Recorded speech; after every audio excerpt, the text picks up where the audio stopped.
Okay. Hi, everybody. My name is Lamont Wayne, but you might know me better by my um, internet handle, Chaos Tune. And this is another in a series of tutorials that I am going to be teaching about getting, helping you create better videos with GoAnimate. And just like before, I'm going to be opening up the Swords source file, and we'll be taking a look at the Swords source file and learning about how I did certain things. But this video is going to be about fighting scenes and tips to help you improve how you create your fighting scenes in your videos. First tip, and I think it's one of the best tips that I can give you, is that if you want to improve your fighting scenes, you need to watch fights to get ideas. And not just the fights that are on the GoAnimate videos, but watch fights that are in films, watch fights that are in old classic kung fu fighting films, watch film fights that are on television. And I know that there, with the GoAnimate characters, there's only a certain amount of fighting moves that the characters will be able to do. What I'm saying is watch the fights so you can get an idea of maybe a fight that you can maybe recreate with the actions. And it'll help you to be a little bit more, unique with, your fights on GoAnimate. With that being said, it's very important for you to plan in advance your fights. Now, I'm not going to go into storyboarding very much in this video. I'm going to probably do a separate video for storyboarding. But what you're going to want to do is you're going to want to storyboard out your fight. Don't worry if you can't draw very good. If you can't draw very good, draw stick figures. If you can't draw stick figures, that's fine. Just make little notes. But what you want to do is plan your fight out, exactly what's going to be happening in the fight. Now, the way that you do that, you plan it all out, and then you revise. You look over it, you think about it, you rewrite it, show it to your friends, and as soon as you get that fight as good as it could possibly be, that's when you go into the studio and you follow your plan. And you use the studio to create what you planned out on the paper. Now, when you're planning your fight, there's some things that you need to keep in mind. Okay, how much time do you have? A fight scene that someone with Go Plus would be able to do will be a lot different than a fight scene than someone who doesn't. If you don't have Go Plus, you don't have a lot of time. So, you need to plan. How long is your fight going to be? How many shots do you need?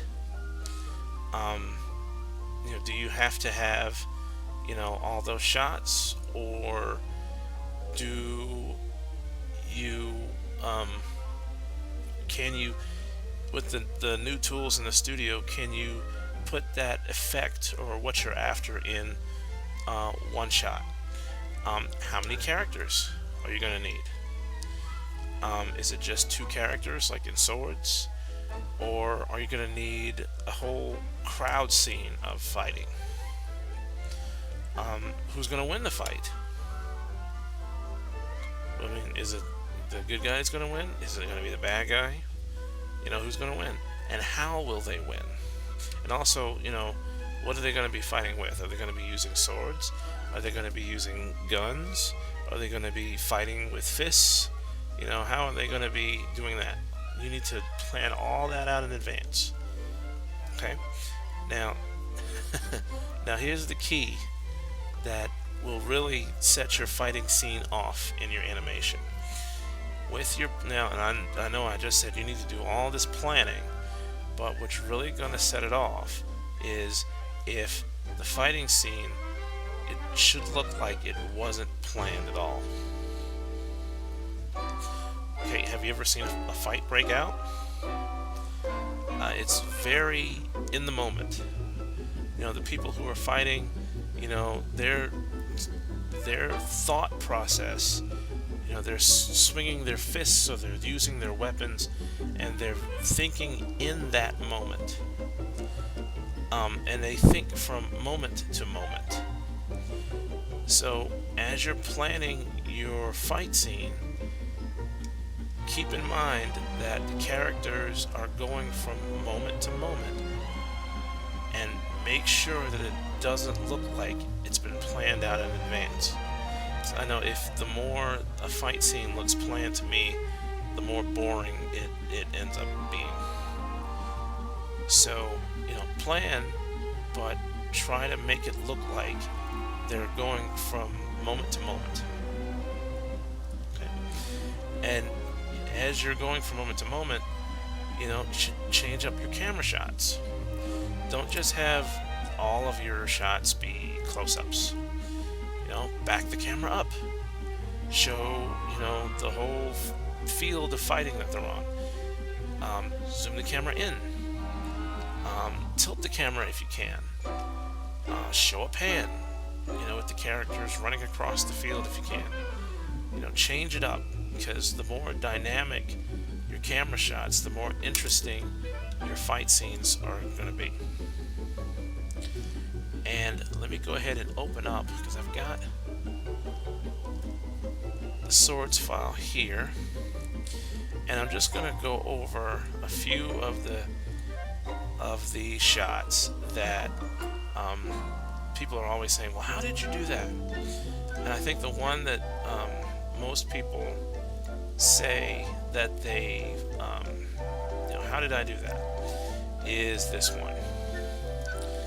You know, how did I get the swordsman here to run in slow motion? Well, I mean, it's not a special effect. I mean, you know, it's not playing. There he is running in slow motion. What I did was,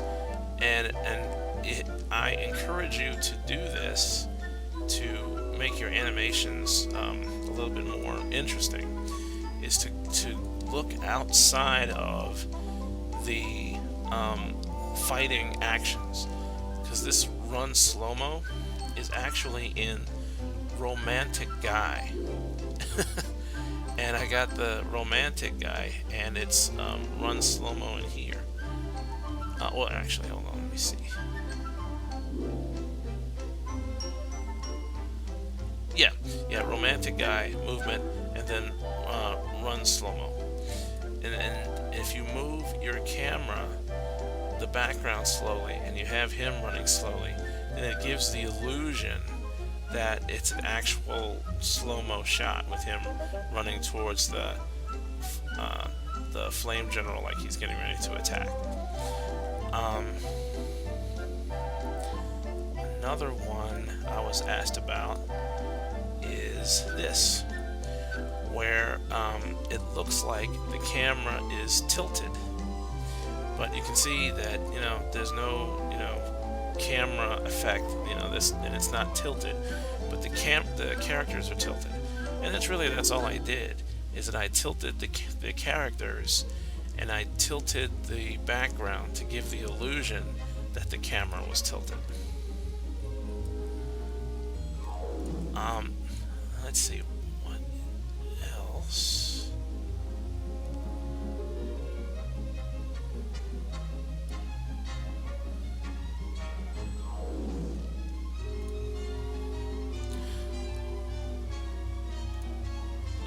People don't ask about this, but this is another trick that I did in the video. I've got the swordsman, and it looks like in this previous shot, where he knocks the flame swordsman back.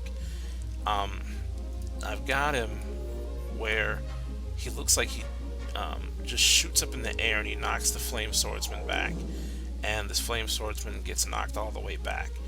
And then when the camera cuts back to the swordsman, it looks like he's landing from really high.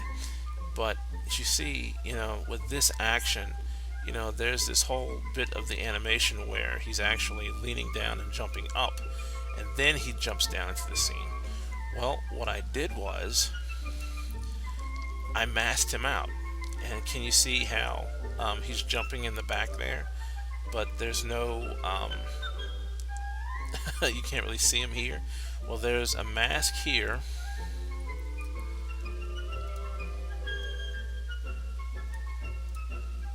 that's green that matches the mountain here, and then there's another mask that covers up the ground, so it covers him up for the part of the animation where he leans forward and jumps up, and then I cut, and then it looks like he lands.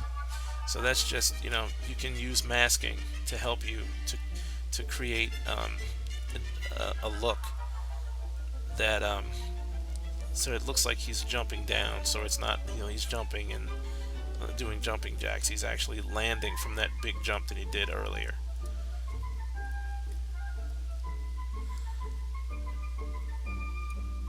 And then there's things like where he actually leans back and he stops the sword from coming in. The flame general's not holding this sword. This sword's actually, I just take the prop and I just did prop animation and animated the sword coming in while the swordsman is leaning back, and it just took a little trial and error to get the timing just right. But it ends up looking like he leans back and stops the sword coming in from his back, which is kind of cool. And I use masking again. Hold on.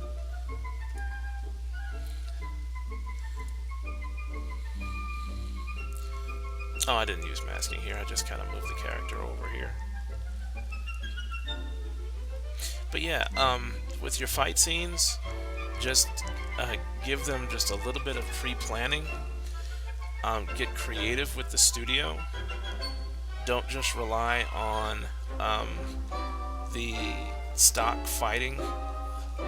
Look in some of the other actions. Maybe they could help a character do a certain motion better. Do masking, and I might do a video about masking later. I know that Mojochi has a great video on masking. But that's it. But let me take a look over at the chat if there was any questions about what. Do you guys have any questions about what I've been doing or what I've been going over just for the video?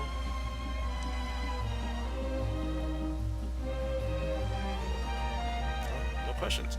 Okay.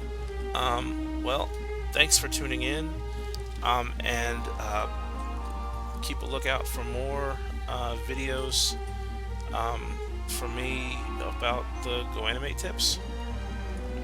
Alright, thanks.